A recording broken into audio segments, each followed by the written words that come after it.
कहते हैं कि एक साहूकार था, उसके 7 बेटे थे और 7 बहुएं थीं। उस साहूकार की एक बेटी भी थी, जो दिवाली के अवसर पर अपने मायके आई हुई थी।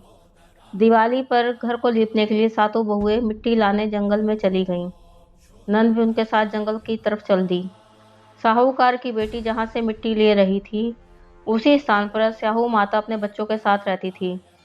खोदते हुए गलती से साहूकार की बेटी ने खुरपी से स्याहू के एक बच्चे को मार दिया। गलती से स्याहू का बच्चा मर गया। स्याहू माता इस पर क्रोधित होकर बोली कि तूने मेरे बच्चों को मारा है, मैं भी तेरी कोख बांधूंगी। स्याहू की बात सुनकर साहूकार की बेटी अपनी सातों भाभियों से एक एक करके विनती करने लगी कि वे उसके बदले अपनी कोख बनवा लें। सबसे छोटी भाभी ननंद के बदले अपनी कोख बनवाने के लिए तैयार हो गई। इसके बाद छोटी वाली भाभी के जो भी बच्चे होते थे, वे सभी 7 दिन बाद मर जाते थे। 7 पुत्रों की इस प्रकार मृत्यु होती चली गई। पंडित से इसका कारण पूछा। पंडित ने बताया कि सुरही गाय की आप सेवा करो। सुरही गाय सेवा से प्रसन्न होती है और स्याहू के पास छोटी बहू को ले जाती है।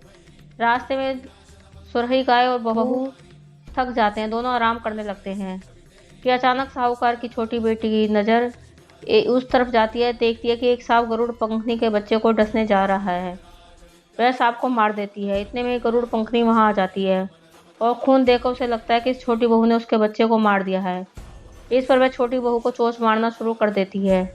छोटी बहू कहती है कि मैंने तो उसके बच्चे की जान बचाई है। गरुड़ पंखनी जब ये बात सुनती है तो बहुत खुश होती है और सुरही गाय और छोटी बहू को स्याहू माता के पास पहुंचा देती है। स्याहू छोटी बहू की सेवा से प्रसन्न होकर उसे 7 पुत्र और 7 बहुएं होने का आशीर्वाद देती है और कहती है कि तेरे 7 पुत्र और 7 बहुएं होंगी। स्याहू माता के आशीर्वाद से छोटी बहू का घर पुत्र और पुत्रवधू से हरा भरा हो जाता है।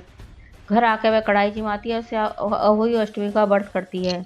जैसे स्याहू माता ने छोटी बहू की कोख भरी, ऐसी स्याहू माता सबकी कोख भरे, सबकी संतानों की रक्षा करे।